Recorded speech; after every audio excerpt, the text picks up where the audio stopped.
आसिफ अली जरदारी ने बिलावल भुट्टो के वजीर आजम बनने का पत्ता काट दिया। मामला ये है कि बिलावल बाज ना आए तो आसिफ अली जरदारी ने एक और पत्ता फेंक दिया। कहने लगे पीपल्स पार्टी इंतखाबात जीती तो वजीर आजम मैं खुद भी बन सकता हूँ।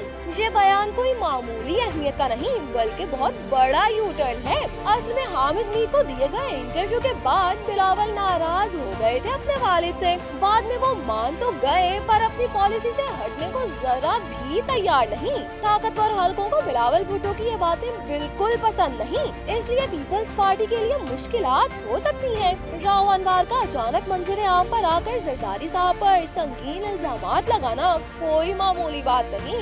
ये सब खुद ब खुद नहीं हो गया। उधर इलेक्शन कमीशन सिंध का तबादला भी कर दिया गया। इन तमाम इक़दामात से पीपल्स पार्टी को शदीद नुकसान हो सकता है, इसलिए आसिफ अली जरदारी ने ये बयान दागा। इस बयान के जरिए उन्होंने ताकतवर हलकों को यकीन दिलाने की कोशिश की कि बिलावल नहीं मान रहे तो ना माने। वजीर आजम बनने की बारी आई तो बिलावल की जगह मैं वजीर आजम बन जाऊंगा।